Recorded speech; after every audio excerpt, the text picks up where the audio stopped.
What if I told you there's an NFL team unlike any other?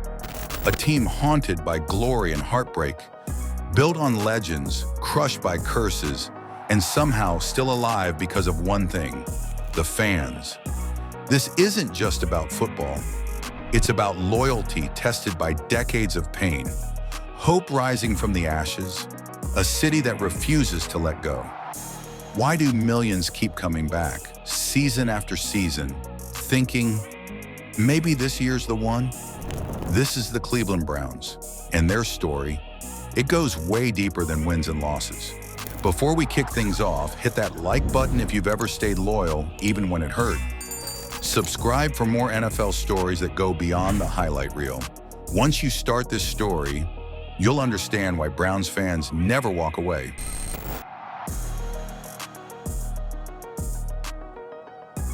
All right, let's go back to where it all started. The Browns were founded in 1946 by one of the greatest minds in football history, Paul Brown. And right out of the gate, they were unreal. 4 years in the AAFC, 4 straight championships. In 1948, they became the first pro team ever to go undefeated and untied. Then they joined the NFL in 1950, and everyone said, they won't last in this league. What happened next? They won the NFL championship that same year. From 1950 to 1955, they made the title game every season. A dynasty was born, and Cleveland sat at the top of the football world. But as dominant as the team was, something even more dominant was about to step on the field.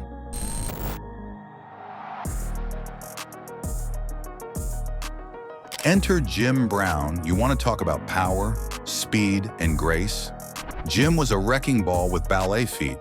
From 57 to 65, he didn't just play, he terrorized defenses. 12,312 rushing yards, 106 touchdowns. Led the league in rushing 8 times, 3-time most valuable player, and the man never missed a game.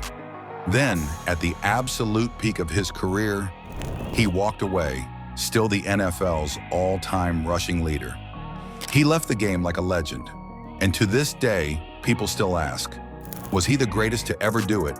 Most say yes, but when Jim left, so did the Browns' grip on greatness. It would take decades before the team had a shot at that kind of glory again.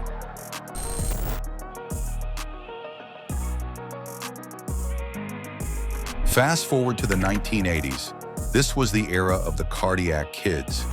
Games that came down to the final seconds. Big hopes, even bigger heartbreaks. Brian Sipe led them into the 1980 playoffs, only to lose on Red Right 88. Still stings. Then Bernie Kosar came in, and so did promise. From 86 to 89, the Browns were right there. But heartbreak hit again. First, the drive. John Elway ripping the soul out of Cleveland in the AFC Championship. Then, the fumble. 1 yard from the Super Bowl, gone. And yet, something was born from that pain. Something loud, something loyal. The Dawg Pound. And once you understand the Dawg Pound, you start to see why Cleveland fans are a different breed.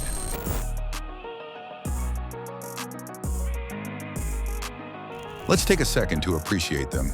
The Dawg Pound isn't just a fan section, it's a lifestyle. They bark, they howl, they throw dog bones on the field. They show up in snowstorms after blowouts, through decades of disappointment.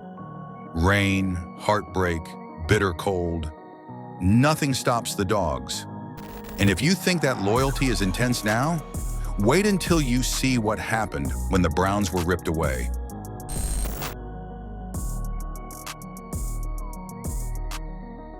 Now this one still hurts. In 1995, Art Modell announced the Browns were moving to Baltimore. Gone, just like that, gone. The city was devastated, but they didn't stay quiet. They protested, they rallied, they demanded answers. And in a rare twist, they actually won. The NFL let them keep the Browns' name, history, and colors. Baltimore got the players, but Cleveland kept the soul. In 1999, the Browns returned. Not the same team, but the same spirit. A fresh start, a rebirth. But that rebirth came with a heavy cost.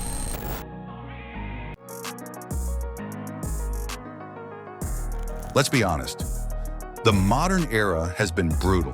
Since coming back in 1999, the Browns have only had 4 winning seasons, 4 in 2 decades.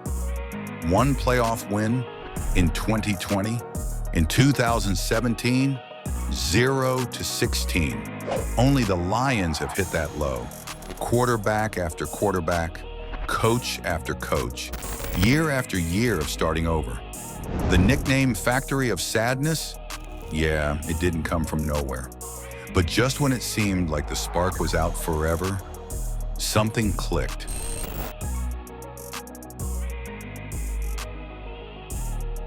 Then, hope. In 2020, the Browns broke the curse.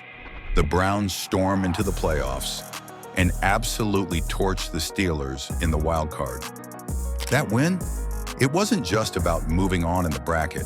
It was a release, a moment fans had waited decades for. Cleveland exploded, hope was back, and for the first time in a long, long time, the future actually looked bright. But is that future real, or just another false dawn?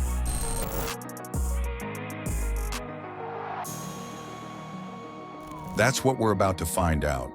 2025 could be the year everything changes. The Browns went big in the draft, loading up on defense and adding 2 young quarterbacks, Dillon Gabriel, Shedeur Sanders.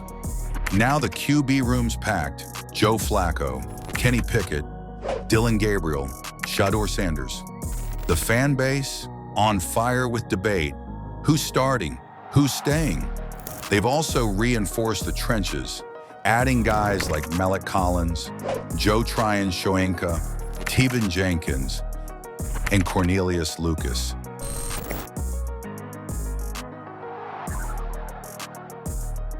This team has history. Otto Graham, 10 seasons, 10 championship games. Jim Brown, no debate needed. Lou Groza, the toe, 21 seasons. Paul Brown, the founder, the innovator, the legend. Ozzie Newsome, Hall of Fame tight end and one of the smartest GMs ever. Joe Thomas, 10,363 consecutive snaps. The Bengals, founded by Paul Brown after he was fired by Cleveland. That's founder revenge. These matchups are war. But no matter who they play, no matter how many times they get knocked down, there's a reason the Browns still matter.